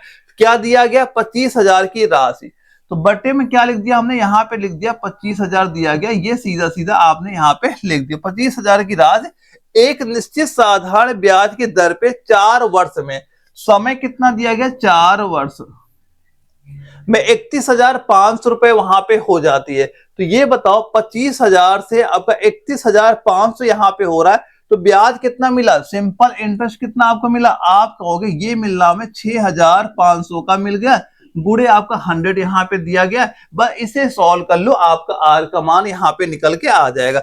हमने क्या कि ये 2 0 सीधा सीधा आपने काटा, इससे ये आपने काट दिया वहां पे। इसको आप यहाँ पे सॉल्व करोगे कितना आपका आ जाएगा, लगभग आपका ये 6.5% यहाँ पे आपको देखने को मिल जाएगा। तो क्या बताओगे दर कितनी आ जाएगी, आप सीधा सीधा कह दोगे ऑप्शन नंबर सी हमारा राइट आंसर इसका यहाँ पे हो जाता है। तो ये क्वेश्चन भी हमारा कंप्लीट यहाँ पे आपका हो जाता है। अगले क्वेश्चन की बात करेंगे, 50,000 की राशि पर एक निश्चित ब्याज की दर पर 5 वर्ष का साधारण ब्याज आपका 20,000 है, ब्याज की दर बताओ क्या वहां पे हो जाती है। सेम वैसा ही सवाल है जैसा मैंने आपको यहाँ बताया है। तो दर आपसे पूछी जा रही है, दर के लिए क्या बताओगे, आर बराबर हो जाएगा आपका, फार्मूला क्या लिखोगे, देखो यहाँ पे जो आपका बेसिक फार्मूला क्या हमारा होता है, ये आपको होता है सिंपल इंटरेस्ट बराबर होता है मूलधन होता है गुणे दर होता है गुणे समय होता है बटे आपका 100 यहाँ पे होता है। अब पूछा क्या गया हमें, अगर आर का मान पूछा गया, ये 100 आपको यहाँ पे आ जाएगा, यानी जो आपका सिंपल इंटरेस्ट होगा गुणे आप 100 कर दोगे, बटे क्या हो जाएगा मूलधन हो जाएगा, गुणे आप समय कर दोगे। तो सारी वैल्यू यहाँ पे आप रख दो, आप इसका आंसर वहां पे निकाल लेंगे। तो ये सवाल भी मैं आपको होमवर्क दे रहा हूं, क्योंकि एक सवाल अभी मैंने वहां पे करा ही दिया हूं आपको कि क्या आंसर यहाँ पे हो जाता है, और ये आपका गया एआरओ में सीधे सीधे क्वेश्चन हमारा वहां पे पूछा गया था। अब अगर हम लोग अगले क्वेश्चन की बात करें, इसमें क्या दिया गया है, एक रेलगाड़ी 5 घंटे में 240 किलोमीटर की चाल से एक निश्चित दूरी तय करती है। यदि किसी हवाई जहाज को 45 मिनट में समान दूरी तय करनी हो तो उसे किस चाल से यात्रा वहां पे करनी होगी। एक फार्मूला हमें पता है कि जो आपका चाल बराबर क्या होता है, ये होता है दूरी बटे आपका समय यहाँ पे होता है। तो सबसे पहले क्या दिया गया, हमें इसमें पता है समय पता है 5 घंटे और चाल पता है 240। तो हमें तो पहले तो ये निकालें आखिर उसका डिस्टेंस यानी दूरी क्या है वहां पे। तो दूरी बराबर क्या हो जाएगी, चाल गुणे समय। चाल क्या है यहाँ पे, चाल है आपकी 240, समय कितना आपका 5 घंटे यहाँ पे दिया गया। अब इसे आप यहाँ पे सॉल्व आप करेंगे, यहां से क्या निकल के आ जाएगी, आपको टोटल दूरी यहाँ पे हमें मिल जाएगी। आप देखो आगे क्या बोलेगा, किसी हवाई जहाज के द्वारा 45 मिनट में समान दूरी को तय करने में उसे किस चाल से यात्रा वहां पे करना होगा। अब अगर यही कुल दूरी हम किसी जहाज से तय करें, भाई जाहिर सी बात समय कम लगेगा वहां पे। कितना समय लग रहा है, अगर हमें केवल 45 मिनट में वो दूरी तय करनी हो तो हमारी चाल क्या हो जाएगी। तो चाल बराबर क्या फॉर्मूला बताया अभी मैंने, दूरी बटे समय। तो क्या हो जाएगा आपका 240, ये दूरी हो गया, ये आपका ये तो हमें दूरी हो गया बटे समय। समय कितना दिया गया 45 मिनट। ये जो आपका 45 मिनट यहाँ पे दिया गया है, लेकिन ये सारा हमारा किसमें, किलोमीटर प्रति घंटा में। तो मिनट को आप किसमें बदलना होगा, किलोमीटर, वो मिनट को घंटे में बदलना होगा। तो मिनट को हम घंटे में कैसे बदल सकते हैं, आप उसे 60 से वहां पे भाग कर दो। तो इसे आप सिंपल 60 से भाग करोगे तो ये 60 क्या हो जाएगा, हम नीचे लिखने की जगह इसको यहाँ पे ऊपर यहाँ पे लिख देते, क्या लिख देते, 60 यहाँ पे लिख देते हैं। अब बस इसे ही आप सॉल्व कर लो, आपका आंसर यहाँ पे निकल के आ जाएगा। 5 से काटो, 5 9 45 हुआ, 3 से काटा 3 तरक का 9 हुआ, ये 3 दूना 6 हो गया, 3 से काटा 3 वट 24 हो गया। अब 8 गुणे 2 करो कितना हो जाएगा, 1600 यहाँ पे निकल के आ गया।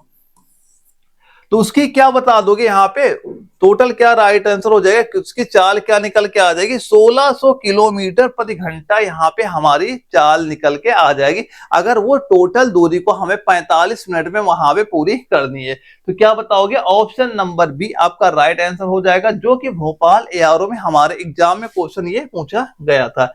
अगला क्वेश्चन आता है, 84 रुपए प्रति किलोग्राम वाले चीनी को 59 रुपए प्रति किलोग्राम वाली चीनी के साथ किस अनुपात में मिलाया जाना चाहिए ताकि मिश्रण को आपको ये 73.7 प्रति केजी पर बेचने पर उसे 10% का लाभ हो। ये आप एलिगेशन मेथड से वहां पे सॉल्व कर सकते, बड़ी आसानी से इसका आंसर आप वहां पे ला पाओगे। पूछा क्या जा रहा है, रेशियो पूछा जा रहा है। यहाँ देखो यहाँ पे एक चीज ये ध्यान रखना, यहाँ पे मान लो हमने माना 2 प्रकार की हमारी चीनी होगी, ये पहली प्रकार की, ये होगी दूसरी प्रकार की। एक का रेट आपका दिया गया 84 रुपए, अब एक का बताया जा रहा है, एक का बताया गया 59 रुपए। यहाँ पे ये बात की जा रही है अगर इन दोनों को हम किस अनुपात में मिलाए वहां पे, कि हमें उसे हमें बेचना कितना है, कि हम अगर उसे 73.7 का बेचे हमें 10% का लाभ यहाँ पे हो। ठीक है, हमें इसका रेशियो निकालना है। तो हम सबसे पहले ये निकालते हैं, जो आपको ये 10% लाभ मतलब क्या हो, ये आपका 110 की वैल्यू यहाँ पे दी जा रही है। तो हम पहले तो ये निकालते हैं कि 100 बराबर क्या हो जाएगा। तो अगर 110 बराबर आपका इतना वहां पे दिया जा रहा है तो 100 बराबर कितना वहां पे हो जाएगा, कैसे निकालोगे। तो 110 बटे क्या हो जाएगा, वो 73.7 बटे 110 गुणे 100 करोगे। तो इसे जब सॉल्व देखो यहाँ पे देखो कैसे निकालोगे, हमें क्या क्या वैल्यू यहाँ पे दी जा रही है। हमें एक चीज ये पता हो गया, यहाँ पे लिख देते हैं कि अगर आपके जो 110 बराबर ये आपका दिया जा रहा है 73.7 यहाँ पे दिया गया, एक बराबर क्या हो जाएगा 73.7 हो जाएगा, और बट्टे क्या हो जाएगा यहाँ पे 110 हो जाएगा, और 100 बराबर क्या हो जाएगा, क्योंकि भाई ये सारी वैल्यू आपकी 100% में ली जा रही है। तो यहाँ भी जो हमारा मान होगा उसको हम 100% ही वहां पे रखेंगे। तो 100 बराबर क्या हो जाएगा, ये सारे मान को आप 100 से यहाँ पे गुणा करोगे, ये निकल के आपका 67 यहाँ पे निकल के आ जाएगा। तो यहाँ पे अगर हमने रख दिया 67 रख दिया, तो आप रेशियो क्या निकालोगे यहाँ पे, देखो 84 में आप यहाँ पे 67 माइनस करिए, 59 में आप, ये 67 में आप यहाँ 59 माइनस करिए, कितना निकल के आ जाएगा? 84 में 67 जैसे हमने माइनस किया ये आपका 17 निकल के आ गया, और 67 में आपने 59 माइनस करोगे ये आपका 8 निकल के आ गया। तो हमें रेशियो क्या मिल गया? 8:17 का अनुपात यहाँ पे आपको मिल जाएगा। किस में दिया जा रहा है? आपका 8:17। ऑप्शन नंबर बी आपका राइट आंसर हो जाएगा। लखनऊ एआरओ में जीडी के एग्जाम में ये क्वेश्चन पूछा गया, बिल्कुल नॉर्मल सवाल है। एक बार स्क्रीनशॉट लीजिएगा, एक को प्रैक्टिस करिएगा, आप बड़ी आसानी से खुद ही इसका आंसर वहां पे ले आएंगे। इसके बाद एक सवाल आपसे ये दिया जा रहा है कि दो ट्रेन पी और क्यू जिनकी लंबाई क्रमशः 300 मीटर और 340 मीटर है, एक दूसरे की ओर चल रही हैं। यदि पी और क्यू इनकी 35 मीटर पर सेकेंड और 45 मीटर पर सेकेंड की चाल से चल रही है, तो एक दूसरे को पार करने में कितना समय लेंगी? तो देखो अभी मैंने फॉर्मूला क्या बताया था, जो आपका फॉर्मूला क्या था? आपका चाल बराबर था आपका दूरी बटे समय। तो समय बराबर क्या हो जाएगा? दूरी बटे चाल। अब ये बताओ, एक दूसरे की ओर चले, एक ट्रेन इधर चल रही है, एक ट्रेन मान चलो इधर चल रही है। अब यहाँ पे क्या दिएगा? दो ट्रेन है पी और क्यू, ये मान लो ट्रेन पी हो गई, ये ट्रेन हमने नाम दे दिया क्यू, यहाँ पे दे दिया गया। अब बताओ इनकी लंबाइयां क्या है? इसकी लंबाई अगर आपकी 300 मीटर वहां पे दी गई है, अब एक की लंबाई आपको 340 मीटर वहां पे दी जा रही है। अब एक दूसरे की ओर चल रही है और उनकी चाल क्या दी गई है? इसकी चाल आपको दी गई है 35 मीटर पर सेकंड, यहाँ पे दी गई है। इसकी चाल दी गई है 45 मीटर पर सेकंड, यहाँ पे दी गई है। और जब एक दूसरे की ओर ही वहां पे चल रही है, तो ये बताओ ये कुल दूरी यहाँ पे कितनी हो जाएगी? तो दोनों जो ट्रेनें हैं उनकी लंबाइयां जोड़ दो, ये क्या हो जाएगा? आपका कुल दूरी यहाँ पे निकल के आ जाएगा। तो 300 में 340 आप जैसे जोड़ोगे ये आपका हो गया 640, यहाँ पे हो गया। अब बटे रखो, बटे चाल क्या हो जाएगी? इन दोनों की चालें भी तो आपकी जुड़ जाएंगी। तो 35 में 45 यहाँ पे जोड़ दो, क्या हो गया? आप बताओगे 80, आपका ये वैल्यू यहाँ पे निकल के आ गई। अब इसे सोल्व करो, क्या आपका हो गया? 8 सेकेंड। तो आप सीधा सीधा क्या कह सकते हो? इसका आंसर हो गया हमारा 8 सेकेंड हो जाएगा। ऑप्शन नंबर ए इस क्वेश्चन का राइट आंसर आपका यहाँ पे हो जाता है। इस तरह बड़ी आसानी से ये सारे आंसर यहाँ पे आप दे सकते हैं। अब यहां से हमारे रीजनिंग के क्वेश्चन स्टार्ट हो जाते हैं और टोटल आपके क्वेश्चन रीजनिंग के 5 वहां पे आते हैं। तो रीजनिंग के क्वेश्चन गलती से आप वहां पे गलत मत कर दीजिएगा, क्योंकि अगर आपके ये क्वेश्चन वहां पे गलत होते, ये मान चलना आप सिलेक्शन से काफी ज्यादा दूर वहां पे आप चले जाएंगे। बस यहाँ पे ये जितने भी आपके स्टेट में कराने वाला वहां पे जितने भी क्वेश्चन आपको दिख जाते हैं, सारे आप अच्छे से प्रैक्टिस करते चल रहा है। आपका जब भी एग्जाम वहां पे लगेगा, इसके बाहर क्वेश्चन वहां पे आपके नहीं जाएंगे। और इसमें सीधा सीधा हमसे क्या पूछा जा रहा है, यहाँ पे एक आपको देखो, ये 43 अगर 57 हुआ तो ये बताओ 142 111 यहाँ पे कौन संख्या आपकी यहाँ पे आ जाएगी? रीजनिंग के बिल्कुल नॉर्मल ही सवाल वहां पे आते हैं, थोड़ी अगर प्रैक्टिस वहां पे करोगे, क्योंकि रीजनिंग के क्या होते हैं क्वेश्चन रिपीट बहुत ज्यादा वहां पे होते हैं। तो यहाँ पे अगर हम बात कर ले, यहाँ पे एक संख्या लिखी है 43 लिखी है, फिर यहाँ पे लिखा है 57 लिखा है, ये अनुपात है, ये समानुपात यहाँ पे। अब ये बताओ ये आपका 111 अगर लिखा है, अब यहाँ पे कौन सी संख्या आपको देखने को मिल जाएगी? तो यहाँ पे हमें ये पता है जो आपका 43 है, इसको हम क्या लिख सकते हैं? 7 गुणे 6, आपको ये +1 हो जाएगा, सचंग 42 हुआ, 42 में एक आप जोड़ो कितना? 43 आपका हो गया। सी में आपका जो 57 यहाँ पे दिया गया, इसको हम लिख सकते हैं 7 गुणे 8 और +1, यानी 8 से 56, 56 में आपने एक जोड़ा, ये आपका 57 यहाँ पे हो गया। यहाँ पे हम ये देख रहे हैं, ये 6 से आपका ये 8 हो गया। यहाँ पे डिफरेंट कितना हुआ? आप देख रहे हो दो संख्या आपकी बढ़ के वहां पे गुणा भी वहां पे हो रही है।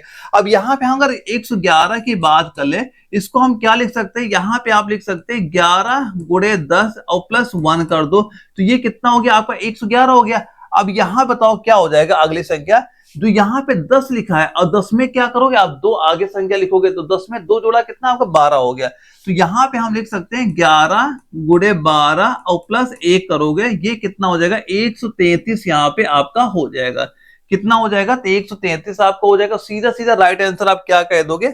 आप कहोगे ऑप्शन नंबर बी हमारा राइट आंसर इस क्वेश्चन का यहाँ पे हो जाता है। और इसके बाद जो हमारा अगला सवाल आता है, इसमें क्या सीधा सीधा आपसे पूछा जा रहा है कि एक सीरीज यहाँ पे दी जा रही है, अगर हम AZBY को CXDW यहाँ पे आपका लिखा जा रहा है, तो ये बताओ EVFU को आप यहाँ पे क्या लिखोगे। यहाँ पे ध्यान से देखो, आप खुद देख रहे हो कि जो आपका ए से अगर सी हुआ इसका मतलब क्या हो रहा है, आपका ये +2 यहाँ पे हो रहा है। तो यहाँ भी हमें क्या करें, जैसे आप ए में 2 प्लस करो, ABCDEFGH क्या कर दोगे यहाँ पे, जैसे 2 प्लस करोगे यहाँ पे जी आपका हो गया।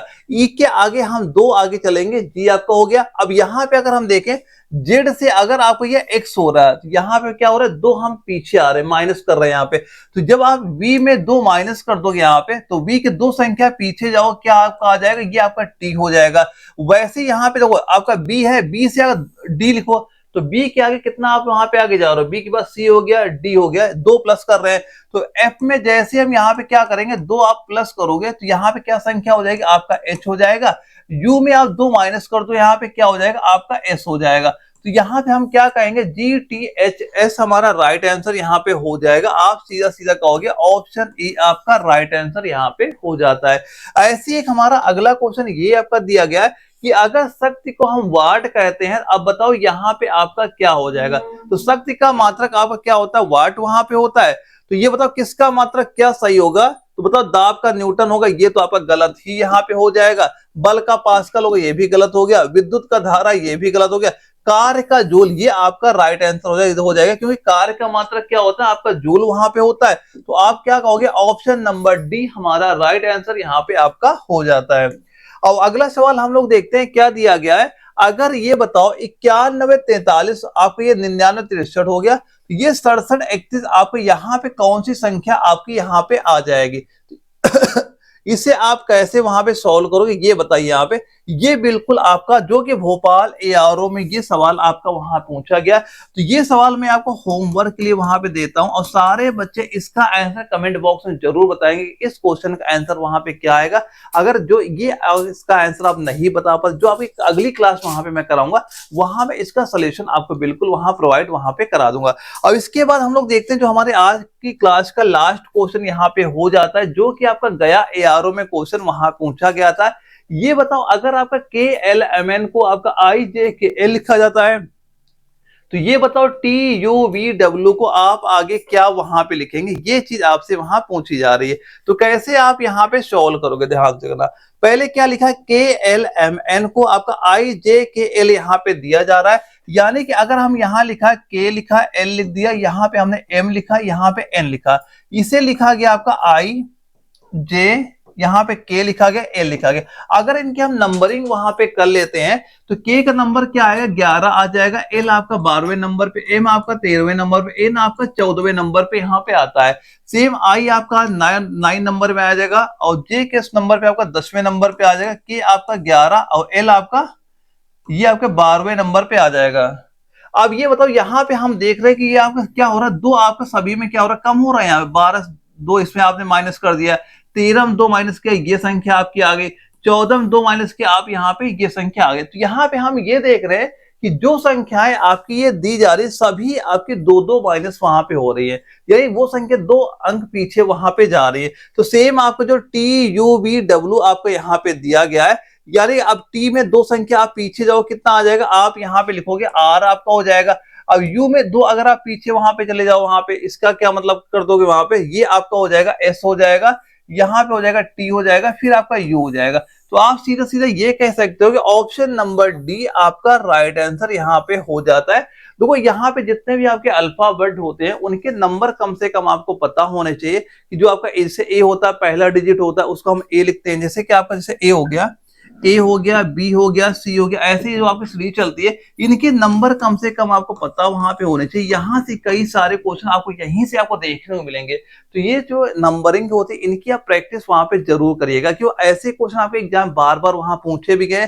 जब आप इनके प्रैक्टिस सेट वहां पे करते चलोगे, ऐसे क्वेश्चन बहुत सारे आपको वहां पे देखने को भी वहां पे मिल जाएंगे। और ये क्वेश्चन गया ARO में भी आपका वहां पूछा गया था। और इसके साथ जो आपको ये कंप्लीट नोट्स आपको दिए गए हैं, इनकी नोट्स की आप अच्छे से प्रैक्टिस करते चलना है। जहां पे आपको जब भी एग्जाम वहां पे लगेगा, यहां से क्वेश्चन जरूर आपको वहां पे देखने को मिल जाएंगे। अगर किसी बच्चे कोई वहां पे डाउट भी होता है, आप मुझे कमेंट बॉक्स में बताइएगा, जो भी आपका डाउट होगा वो आपका बिल्कुल वहां पे क्लियर कर दिया जाएगा। तो ओके दोस्तों, हम लोग मिलेंगे कल एक अगली प्रैक्टिस सेट में, तब तक के लिए जय हिंद।